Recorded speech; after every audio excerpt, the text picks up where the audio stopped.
Okay, so let's just do some more examples for undetermined coefficients with the superposition approach. So in this example, when you solve the differential equation by undetermined coefficients, the equation we have is y double prime minus 2y prime minus 3y equal to 4x prime minus 5 plus 6x e to the 2x. So again, to solve this non-homogeneous differential equation, we need to find a general solution for the associated homogeneous equation, which means you're going to put the right hand side to 0, or you just drop the right hand side. So then you just get a auxiliary equation if you let y equal to e to the mx and simplify the homogeneous equation. The auxiliary equation will come up with m squared minus 2m minus 3 equal to 0. The original equation is y double prime minus 2y prime minus 3y equal to 4x minus 5 plus 6x e to 2x. Okay. So if you do that, then you get the auxiliary equation. And you can factor the auxiliary equation on the left side to get m plus 1 times m minus 3. And then you can easily solve the equation to get two solutions for the m. -1 and 3, we call them m1 and m2. So then, from that, we can write down the general solution for the associated homogeneous equation. So that's the first step. Then we need to find a particular solution to the original non-homogeneous equation. So you would observe the right-hand side includes two parts. One is a polynomial for x minus 5, and the other is a polynomial times an exponential function. So like we did before, we would assume the particular solution has the similar pattern as this. So we're going to assume the particular solution yp to be ax plus b to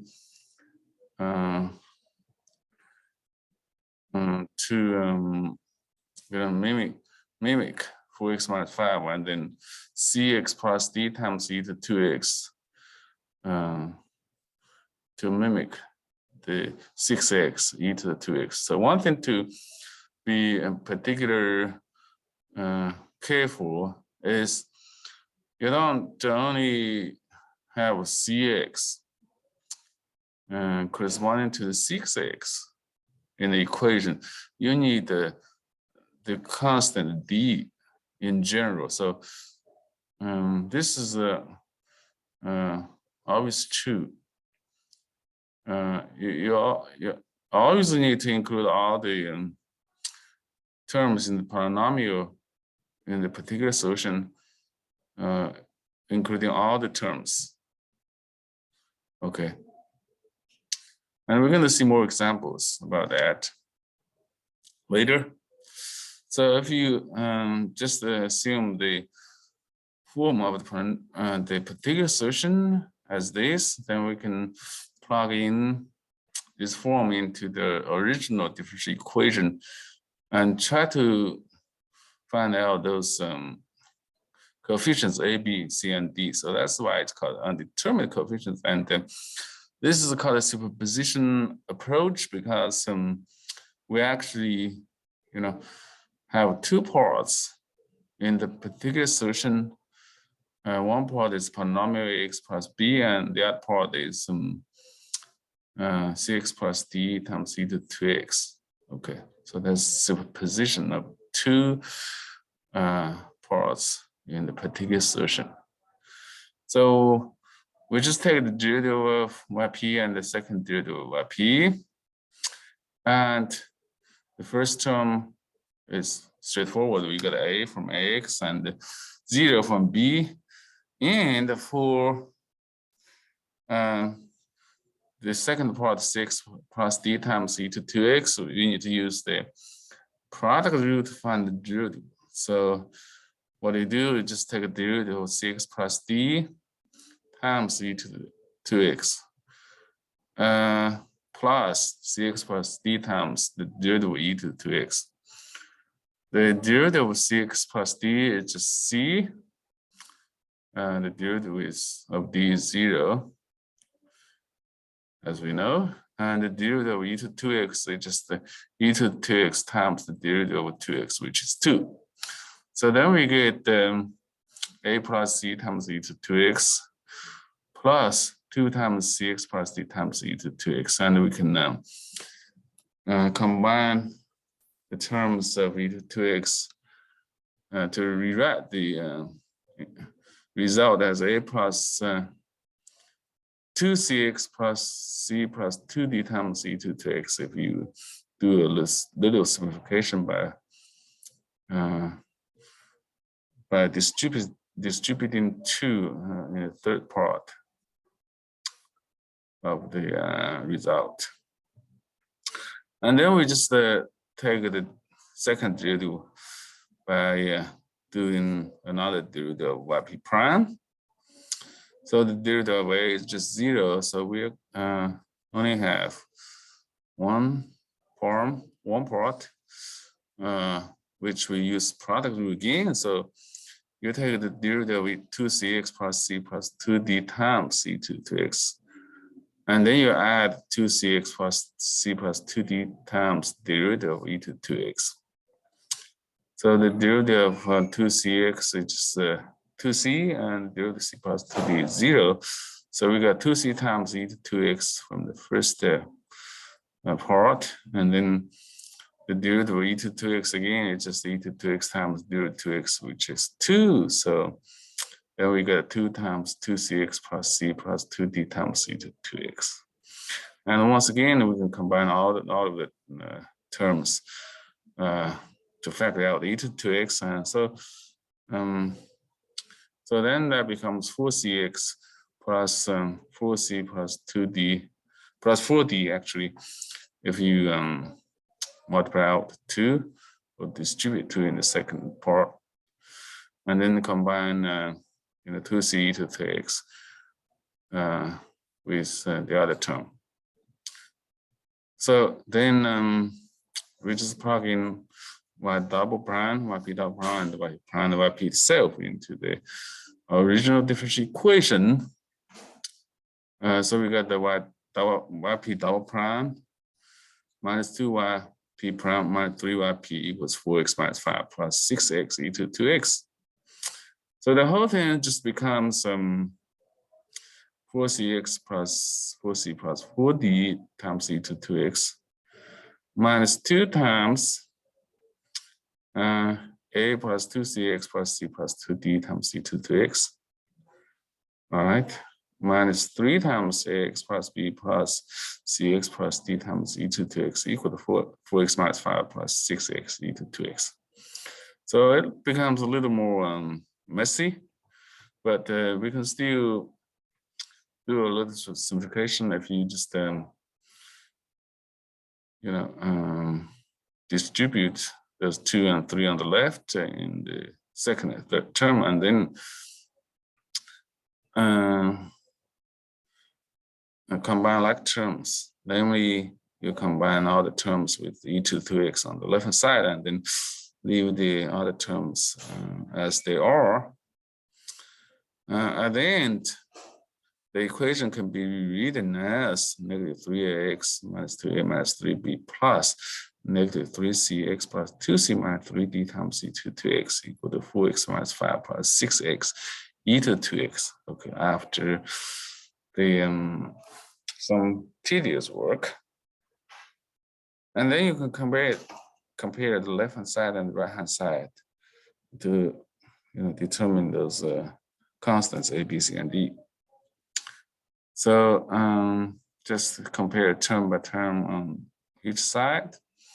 So we have negative 3x on the left and the 4x on the right. So they have to be the same or equal. So that means negative 3a has to be 4. And then negative 2a minus 3b on the left has to match negative 5 on the right. Okay, so we got another equation. And then negative 3cx plus 2c minus 3d has to match 6x on the right.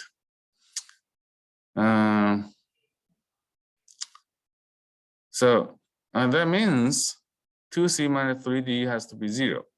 We don't have a constant to multiply e to the x on the right. And negative 3cx has to match 6x.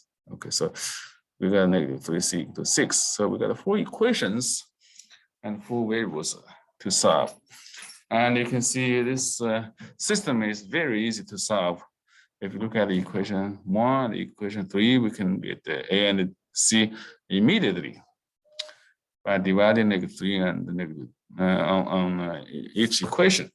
So then we get a equal to negative 4 over 3 and the c equal to negative 2 if you do that. And then you can plug in negative 4 over 3 for a in the second equation to solve for b. And then you get 23 over 6 for b. And then if you plug in negative 2 for c in the fourth equation, and you can solve for d easily to get the negative 4 over 3. So then all the coefficients are determined right now. So then we just write down the particular solution, which is ax plus b plus cx plus d times e to 2x, as we know. So then that's just negative 4 over 3x plus 23 over 9 minus 2x plus 4 over 3 e to 2x. Okay. If you just plug in those a, b, and c, d. And in the third part, just factor out the negative sign from c and d. So then at the end, the solution for the non-homogeneous equation will be this sum of the general solution of the associated homogeneous differential equation, which is c1 e to the negative x plus c2 e to the 3x. Remember, we got the negative 1, 3, 4m, and we can just write down the general solution for the homogeneous equation as a linear combination of, e to the negative x and e to the 3x. Okay. Or e to the m1x and e to the m2x, in other words. And that's how we got the first part. And then I had the particular solution we obtained. So minus 4 over 3x plus 23 over 9 minus 2x plus 4 over 3 e to 3x. So that's the final answer for this problem. So it takes a little time to figure out the whole thing, especially when you try to find a particular solution, because we have different forms on the right hand side, so we have to assume different parts of the particular solution to match them. And that would take a little more steps when we do the derivatives. But at the end, we can match the solution with the equation and to solve for those undetermined coefficients. So that's the end of this problem. Any questions about this problem? It's not very hard, but it does take a little time to, solve this coefficients. All right. So if you don't have any question, then we can do another problem. So this time we will solve the differential equation by undetermined coefficients of y dot prime minus 16y equals 2e to the 4x. Once again, we have break up into 2 steps. Step 1, to find the general solution for the associated homogeneous differential equation. So we just drop the right-hand side and put 0 there. to get the homogeneous equation y dot prime minus 16y equal to 0. And then we assume the solution has the form e to the mx and plug in. And then we got the auxiliary equation after some simplification, which is m squared minus 16 equal to 0. If we plug in, y equal to e to the mx to the homogeneous equation. And we can easily solve this equation by factoring out the left-hand side as m plus 4 and m minus 4. So this will give us the negative 4 and the 4 for m. So we call them m1 and m2. Then the next step, we need to find the particular solution of the original homogeneous, non-homogeneous and linear differential equation. So this time you would assume that the particular solution will have the form of e to the 4x or some constant, a times e to the 4x. But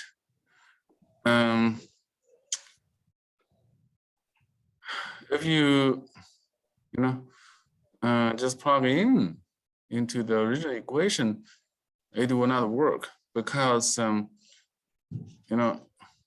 a times e to the 4x actually is part of the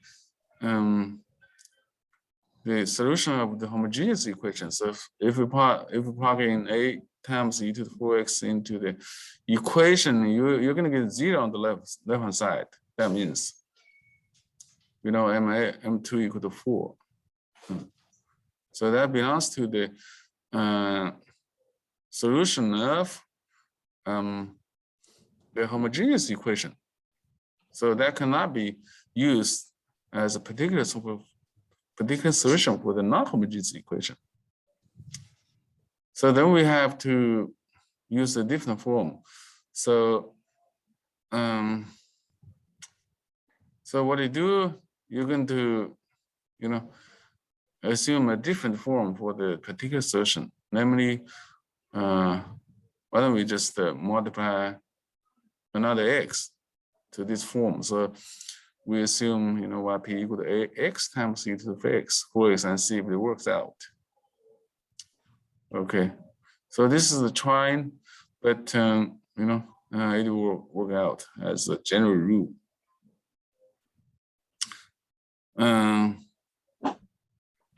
So then you just proceed with the steps we did before. So we take the derivative of p. So again, we use the product rule, to find the derivative of ax and times e to the 4x plus ax times the derivative of e to the 4x.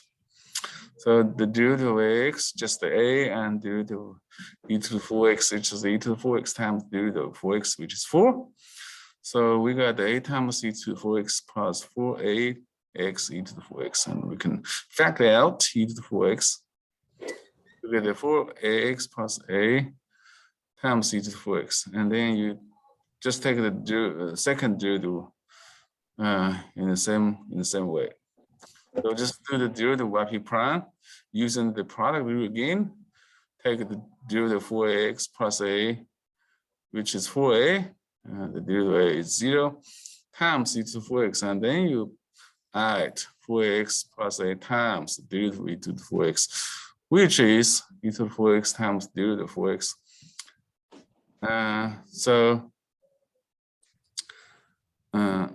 So the derivative of e to the 4x again is just e to the 4x times 4. So then we got those two parts. The second part will be 4 times 4x plus 8 times e to the 4x. And then we can simplify a little bit. We can distribute 4 in the second part and then combine the first part in the second part, and to get 16ax plus 8a times e to the 4x. All right. So then just plug in yp dot prime and yp prime and yp into the original equation y dot prime minus 16y equal to 2 e to the 4x. So we're going to get the 16ax plus 8a e to the 4x minus 16ax e to the 4x. Okay. equal to 2 times e to the 4x, and then this becomes extremely simple. You know, on the left, if you do cancellation, we just have 8a times e to the 4x left. And then that will match 2e to the 4x. And so then 8a has to be 2. And so if we divide by 8 on both sides, we got a equal to 1/4. So the particular solution will be ax e to the 4x, which is 1/4 x e to the 4x. Okay. So then you just add the general solution for the homogeneous equation and the particular solution for the non-homogeneous equation to get the C1 e to the negative 4x plus C2 e to the 4x. Remember this from the M1, M2 in the first step we did, negative 4 and the 4, and, in other words. And then add 1/4 x e to the 4x. So that'll be the final solution to the problem. Any questions?